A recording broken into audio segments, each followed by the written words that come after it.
Hello everyone, welcome to my YouTube channel English literature zone. आज की video में हम सोनेट के बारे में पढ़ेंगे और एक एग्जांपल भी लेंगे कि कौन सा पोएम है जो सोनेट है। तो चलिए वीडियो शुरू करते हैं। तो सोनेट सबसे पहले देखेंगे सोनेट क्या होता है। तो पहले भी हम सोनेट को डिफाइन किए हुए हैं वैसे तो वीडियो में। Sonnet sonnet drive from the Italian word. Sonnet जो वर्ड है उसको इटालियन वर्ड से लिया गया जो कि है sonetto, meaning a little sound, जिसका कि अर्थ होता है एक छोटा सा साउंड, और strain is a poem expressing one main idea और इमोशन। एक मेन आइडिया और इमोशन को एक्सप्रेस किया जाता है सोनेट के through. A sonnet is 14 lines poem. सबसे इंपॉर्टेंट चीज ये 14 लाइन्स का होता है। Written in iambic pentameter. इसको आयम्बिक पेंटामीटर में लिखा जाता है। The origin of sonnet is Italy. Italy है इसका ओरिजिन, मतलब शुरुआत जो सोनेट की हुई है इटली से हुई है। फिर आगे है in the early 15th century. 15th century के शुरुआत में, मतलब 15th सेंचुरी की शुरुआत में ओरिजिन हुई थी इटली में। In the first half of the 16th century, 16th century के फर्स्ट हाफ तक में the sonnet was introduced in England.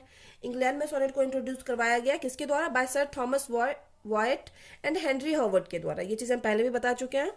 Earl of सूरे जिनको कहा जाता था। अब आगे है sir Philip Sidney, Edmund Spenser and William Shakespeare are famous sonnet writer in English literature. Famous sonnet poets in English literature. Famous sonnet poet थे, कवि थे इंग्लिश लिटरेचर में, क्योंकि सोनेट नो डाउट एक पोएम का फॉर्म है, इसलिए हम उसको पोएट्स कर दिए।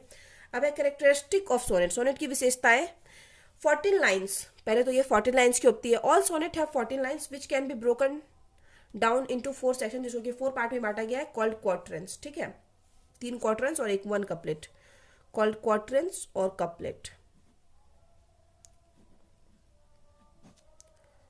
4 सेक्शन कॉल्ड 3 क्वार्टरंस और कपलेट्स। ठीक है, broken down into 4 section. 4 section में बांटा गया जिसमें कि 3 क्वार्टरंस आता है और एक कपलेट आता है। मतलब 4 लाइन का स्टैंजा आ गया और एक कपलेट 2 लाइन का स्टैंजा आता है। फिर आगे है ए स्ट्रिक्ट राइम स्कीम। इसमें एक राइम स्कीम फॉलो किया जाता है। The rhyme scheme of a Shakespeare sonnet. Shakespeare के सोनेट का rhyme scheme for example follow किया जाता है, सारे सोनेट में फॉलो किया जाता है। ए बी जैसे शेक्सपियर के सोनेट का एग्जांपल दिया हुआ है, C D E F alternative तरीके से है और एंड में सेम साउंड रिपीट होता है, सेम राइम्स के में रिपीट होता है। फिर है रिटन इन आयम्बिक पेंटामीटर। इसको आयम्बिक पेंटामीटर में लिखा जाता है। जैसे आयम्बिक पेंटामीटर को पहले हम समझाएं कि एक वर्ड स्ट्रेस्ड होता है, एक अनस्ट्रेस्ड होता है पेयर में से, तो उसी तरीके से लिखा जाता है। Sonnets are written in iambic pentameter, a poetic meter, जो कि एक पोएटिक मीटर है, विथ 10 बिट्स, जिसमें कि 10 बिट्स होते हैं, जिसमें बताए थे हम कि टोटल 5 सिलेबल्स है, तो उसमें 10 बिट्स है पर लाइन मेड। हर लाइन में 10 बिट्स है। अब made up of alternating unstressed और एंड स्ट्रेस्ड। एक इस अल्टरनेटिंग तरीके से एक क्या होता है, अनस्ट्रेस्ड होता है और एक स्ट्रेस्ड होता है हर लाइन में। ठीक है, there are 4 primary types of sonnets. Mainly 4 मुख्य प्रकार के जो सोनेट होते हैं इंग्लिश लिटरेचर में। पेट्राचन, शेक्सपियरन, स्पेंसरियन और मिल्टॉनिक, ये 4 प्रकार का मेनली सोनेट होता है। अब सोनेट इन माई सिलेबस, मतलब आपकी सिलेबस में जो है सोनेट है उसका एग्जाम्पल के थ्रू समझाना था, तो इस वजह से हम इसको डिस्क्राइब किए हुए। सबसे इंपॉर्टेंट है poor soul the centre of sinful earth. ठीक है, ये सोनेट है जो कि पार्ट 1 के सिलेबस में है, शेक्सपियर के द्वारा लिखा गया है। Is one of the famous sonnet, ये one of the famous sonnet of William Shakespeare के। It is Shakespeare's 146 sonnet, 146 number का सोनेट है। Sonnet out of group of 154 sonnet, मतलब शेक्सपियर जो वो टोटल 154 सोनेट लिख रखे हैं, तो उसमें से 146वें नंबर का सोनेट है ये, poor soul the centre of sinful earth. It is one of several poems in the dark lady sequence of sonnets. Dark lady जो सीरीज था, मतलब जिसको बाद में पब्लिश किया गया, जिसमें कम सोनेट थे, नंबर ऑफ सोनेट्स कम थे पहले वाले से, तो उसमें इसको पब्लिश किया गया डार्क लेडी वाले सीरीज में। फिर आगे है sonnet 146 by William Shakespeare is a traditional sonnet. एक ट्रेडिशनल सोनेट है, या फिर इसको कभी कभी रिलीजियस सोनेट भी कहा गया है। That follow the pattern Shakespeare popularised, मतलब शेक्सपियर का जो पॉपुलराइज्ड है ना, मतलब पैटर्न है सोनेट राइटिंग में, तो उसी चीज को फॉलो करता है। It contains 14 lines that are divided into 3 quatrains, जिसमें कि 3 क्वार्टरंस है और 1 कपलेट है। दे राइम, उनका जो राइम स्कीम है, मीटर जो है A B C D E F फिर डबल जी रिपीट हो रहा है। शेक्सपियर के नॉर्मली सारे सोनेट में इसी तरह का राइम स्कीम होता है। As the vast majority of Shakespeare sonnet do, जैसे कि नॉर्मली शेक्सपियर के ज़्यादातर सोनेट में होता है। आगे है poor soul the centre of sinful earth is written in iambic pentameter. इसको आयम्बिक पेंटामीटर में लिखा गया। Each line contains sets of 2 beats, इसमें हर में 5 सेट्स है 2 बिट्स का, नोन एज फिट, जिसको कि फिट के रूप में भी जाना जाता है। द फर्स्ट इज अनस्ट्रेस्ड, जिसमें पहला अनस्ट्रेस्ड है जिसपे कम स्ट्रेस लगता है, and the second is stress, और सेकेंड पे ज्यादा स्ट्रेस लगता है। इट साउंड समथिंग लाइक डाडम डाडम डाडम डाडम करके ऐसे। ये नॉर्मली क्या होता है, आयम्बिक पेंटामीटर का एक रूल है जिस हिसाब से रिपीट होता है, ठीक है। तो वही डाडम, ये ध्यान रखिएगा, नॉर्मली कहीं ऑब्जेक्टिव में पूछ दिया जाए तो ये इसी साउंड के हिसाब से ये रिपीट होता है, डाडम डाडम करके। आगे है poor soul the centre of sinful earth, poor soul the centre of sinful earth है, deals with the theme of distinction between the soul and the body, soul और बॉडी के बीच में डिफरेंसेस को दिखाती है, डिस्टिंक्शन को दिखाती है। In the first lines of the sonnet 146 जो सोनेट है हम लोग का, poor soul the centre of sinful earth, the speaker begins by addressing his soul, अपने सोल के से बात करते हुए दिखाया जाता है स्पीकर को, despite the fact that this soul can't hear और रिस्पॉन्ड टू हिम, जबकि स्पीकर खुद जानता है कि सोल उसको सुन नहीं रहा होगा और ना ही उसका रिस्पॉन्ड करेगा कोई भी, मतलब जो भी वो बात कर रहा है। The speaker is talking to it, फिर भी स्पीकर जो है उस पोएम का जो वक्ता है वो फिर भी अपने सोल से बात कर रहा है। The poet calls his soul's poor, जो पोएट है वो अपने सोल को क्या कहते हैं, पुअर कहते हैं, लाचार, एंड हेल्पलेस, हेल्पलेस कहते हैं, पुअर कहते हैं, बिकॉज क्योंकि the body of speaker is full of sin, क्योंकि बॉडी जो है स्पीकर का वो क्या पूरे सिन से भरा पड़ा है, बुरे चीज से, पाप से भरा पड़ा है। In whose centre is the soul, और जिसका कि सेंटर क्या है, सोल है, केंद्र बिंदु क्या है, सोल है, ठीक है।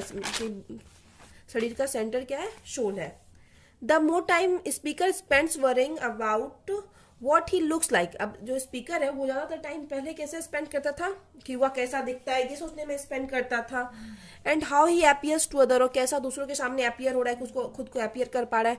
The worse his inner spiritual life become, उतना ही ज्यादा उसका इनर स्पिरिचुअल लाइफ खराब होते जा रहा था, जितना वो दूसरों के सामने दिखावा करने की, खुद को अच्छा बनाने की कोशिश करता था। He says earthly and sensual desire corrupt the spirit of soul, यहाँ पे स्पीकर जो है वो कहते हैं क्या कि अर्थली, जो भी अर्थ की जो भी चीजें होती है, और सेंसुअल डिजायर जो होते हैं इंसान के अंदर, करप्ट कर देता है सोल की प्योरिटी को, सोल की शुद्धता को। द स्पीकर नोज, स्पीकर जानता है that it's wrong of him to spend so much time worrying about earthly pleasure, speaker जानता है कि ये अर्थली प्लेजर के बारे में सोचने, जो भी पृथ्वी पर है उस सब चीज के बारे में ज्यादा सोचना मतलब गलत है। And now he tries to place some blame on his soul, तो क्या करता है ना, मतलब स्पीकर जान गया कि ये चीज तो गलत है, मतलब नॉर्मली अर्थली चीज के बारे में ज्यादा सोचना, तो ये स्पीकर सारा ब्लेम किस पे डाल देता है, अपने सोल पे, अपने आत्मा पे, allowing him to get so off track, कि उसको जो आत्मा जो है, आत्मा की वजह से वो क्या हो गया, ऑफ ट्रैक हो गया, अपने ट्रैक पर से उतर गया। ये चीज दिखाते हुए पोएट आत्मा के ऊपर पूरा ब्लेम डाल देता है। In the second half of the poem के सेकेंड हाफ पार्ट में स्पीकर कहता है we should renounce worldly thing and try to purify our soul, कि हम लोग को वर्ल्डली थिंग पे ज़्यादा ध्यान नहीं देना चाहिए, उस ओर ज़्यादा आकर्षित नहीं होना चाहिए, और क्या करना चाहिए, अपने सोल को प्यूरिफाई करने की, शुद्ध करने की कोशिश करनी चाहिए। बिकॉज विद द टाइम, क्योंकि टाइम के साथ द बॉडी प्रिसाइज, मतलब बॉडी क्या होता है, प्रिसाइज यानी नष्ट हो जाता है, but the soul remains immortal forever, लेकिन सोल जो है हमेशा इमॉर्टल रहता है, हमेशा के लिए, मरता नहीं कभी। At the end of the life के एंड तक body shall be eaten by वॉन्ट्स, बॉडी को क्या किया जाता है, वॉन्ट्स, कीड़े मकोड़े के द्वारा खा लिया जाता है। जब हम लोग मर जाते हैं नॉर्मली, जिसको भी दफना दिया जाता है, जला दिया जाता है, तो नॉर्मली यह बोला गया कि कीड़े मकोड़े के द्वारा खा लिया जाता है इन द ग्रेव में। But the soul will never perish, लेकिन जो सोल है, किसी की भी आत्मा है, वो कभी नष्ट नहीं होती, ठीक है। फिर आगे the last 2 lines of the sonnet का जो लास्ट 2 लाइन्स है, shows the victory of the soul over the body, victory को दिखाता है किसकी, सोल की बॉडी के ऊपर, जैसे दिखाता है so shall the feed on death that feeds on man, मतलब जैसे ही किसी इंसान के पास जो मतलब खा लेना, या फिर जैसे ही कोई इंसान जब मृत्यु को प्राप्त कर लेता है, एंड डेथ वंस डेड, और जो भी मतलब बॉडी है एक बार जब मर जाती है, they are no more dying then, उसके बाद मतलब फिर मरने के लिए कुछ बचता नहीं है, उसके बाद फिर उसकी मृत्यु होती नहीं है। एक बार मृत्यु हो गई तो उसका क्या होता है, सोल आज़ाद हो जाता है, सारी ये जो सांसारिक चीज़ें सबसे आज़ादी मिल जाती है सोल को। फिर आगे है so now we can say that, हम लोग अब कह सकते हैं कि poor soul the centre of the sinful earth जो है पोएम सोनेट है, is one of the best sonnet of William Shakespeare का one of the best sonnet है, in which he appeal to himself, मतलब वो खुद से ही ये चीज बोलते हैं mainly, to value inner equalities, कि अपने अंदर की जो इनर क्वालिटीज है ना उसका वैल्यू करो, एंड